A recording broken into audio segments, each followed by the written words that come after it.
भाई साहब ये पता बता सकते हो कहाँ पड़ेगा? लाओ दिखाओ। अभी ये क्या दिख रही है? ये देख। अच्छा ये तो यही पास में है। यहाँ से सीधे आना, आगे एक ताऊ धूप सेक रहे होंगे, उनके पैर छू के बाएं मुड़ जाना, आगे दो तीन बच्चे खेल रहे होंगे, उनके गाल सेकते हुए दाएं मुड़ जाना। लो पहुंच गए। पर भाई साहब इधर तो रास्ता ही नहीं है।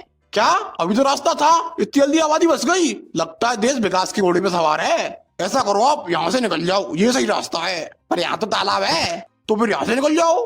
पर इस साइड से तो मैं अभी आया हूँ। भाई साहब तुम रहने दो, तुमसे नहीं हो पाएगा। तुम देख के बताना ये कहाँ पड़ेगा। अले अले अले अले अले।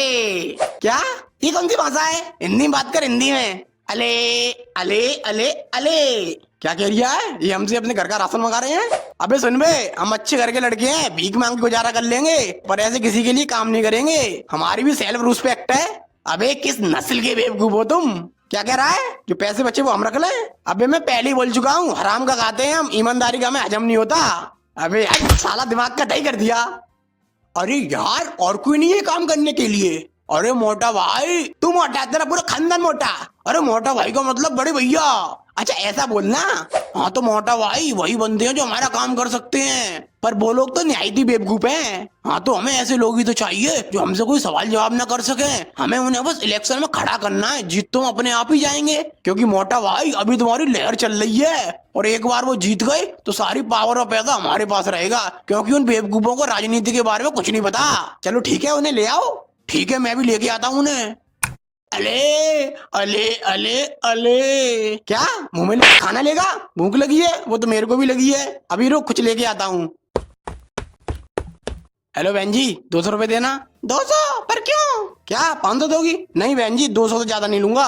अबे तू है कौन? अरे तुम समझो 500 नहीं चाहिए मुझे, 200 ही दे दो। पर हाँ खुले देना 10-10 के। वो क्या है ना, मैं थोड़ा दानवीर टाइप का हूँ, कहीं अगर तुम जैसा जरूरतमंद मिल गया तो मैं उसे पैसे देने से पीछे नहीं हटता, इसलिए बोल रहा हूँ। चल हट। सुनो तुम लोग अभी कुछ काम वाम कर रहे हो या ऐसे ही बेरोजगार हो? बेरोजगार? और हमसे बिजी इंसान तो तुम्हें पूरे देश में नहीं मिलेगा।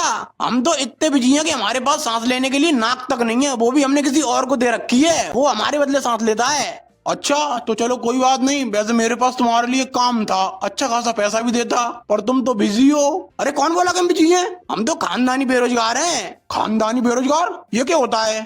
अरे हम बेरोजगार, हमारे बाप दादा बेरोजगार, उनके बाप दादा बेरोजगार, हमारी पिछली 7 पुश्तें बेरोजगार। तुमने वो कहावत सुनी होगी, जंगल में मोर नाचा किसने देखा? हमने देखा, क्योंकि हम पे कोई काम ही नहीं है, यही सब देखते रहते हैं। पर तू तो अंधा है, तू कैसे देख सकता है मोर नाचा कि नहीं? अरे इसने बताया कि मोर नाच रहा है, पर ये तो गूंगा है, ये कैसे बता सकता है? अरे इसने सुनी उसके नाचने की आवाज, पर ये तो बहरा है, ये कैसे सुन सकता है? अरे तुम काम बताओ, काम क्या? ये सब छोड़ो। काम ये है कि तुम्हें इलेक्शन में खड़ा होना है। क्या सर? तुमने मेरे बचपन का सपना पूरा कर दिया। मैंने बचपन से एक ही सपना देखा है कि मैं इलेक्शन में खड़ा हो सकूं और इस देश को अंधकार से बाहर ला सकूं। अबे दूर हट, दूर से बात कर। और सुनो, जब तुम स्टेज पे हो तो वहाँ बकलोली बिल्कुल मत करना। अगर कोई तुमसे कोई सवाल पूछे तो उसका बस एक ही जवाब देना, भाई साहब की जय हो, भाई साहब की जय हो। ठीक है? क्या बोल रहे हो? मुझे तुम्हारी बेटी से शादी करनी पड़ेगी? देखो मैं तो राजी हूँ, तुम अपनी बेटी से पूछ लो वो राजी है कि नहीं, नहीं तो पता चले मैं किसी दीवार में चुनाव में मिलूं। अबे तेरी तो औकात में रह के बोल। क्या दहेज में अल्टो दोगे? देखो ससुर जी, फॉर्चूनर तो चाहिए ही चाहिए। अले अले अले। क्या तू भी करेगा शादी? अभी रुक, अभी पूछता हूँ। ससुर जी क्या तुम्हारी एक और छोटी बेटी है? तो भाइयों और बहनों, जैसा कि आप जानते हो हमारी पार्टी बापूजी के आदर्शों को मानती है। जैसे उनके 3 बंदर थे जो ना बुरा देखते थे, ना बुरा सुनते थे, ना बुरा बोलते थे। उन्हीं के आदर्शों का पालन करते हुए इस बार हम अपनी पार्टी से ऐसे ही 3 महान आत्माओं को खड़ा करने जा रहे हैं, जो ना कुछ सुनते हैं बुरा बुरा, ना बुरा देखते हैं, ना बुरा बोलते हैं। तो इसी बात पे गालियां तालियां।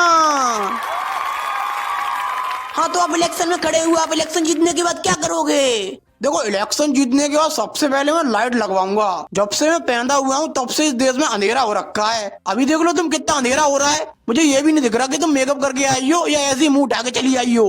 ये क्या बकवास है? अच्छा तुम बताओ, तुम जीतने के बाद क्या करोगे? बताओ ना। क्या तुम भी मुझसे शादी करना चाहती हो? पर मैं नहीं कर सकता, मैं ससुर जी को वचन दे चुका हूँ कि मैं उन्हीं की बेटी से शादी करूंगा। अबे साले क्या बोल रहा है, मरना चाहता है क्या? हाँ ससुर जी तुम चिंता ना करो, मैं तुम्हारी बेटी से शादी करूंगा। अले अले अले, क्या तू इससे शादी करना चाहता है? साले दल बदलू, मैंने ससुर जी की छोटी बेटी से तेरी शादी तय की थी और तू यहाँ मुंह मार रहा है। ससुर जी क्या सोचेंगे मेरे बारे में? तेरी जात का पैदा मारू, इलेक्शन के बाहर में पहले तुझे देखूं। बहन जी देखो, माना कि तुम्हारी शकल चमगादड़ जैसी है, पर फिर भी मैं तुमसे शादी कर सकता हूँ, बताओ फिर। ये तो गाइस, कैसी लगी वीडियो अच्छी लगी हो तो प्लीज वीडियो को लाइक कर देना, चैनल को सब्सक्राइब कर लेना और इस वीडियो को ज्यादा से ज्यादा लोगों के पास शेयर करना और अपना ओपिनियन कमेंट बॉक्स में बताओ। ठीक है, बाय, जल्दी मिलते हैं।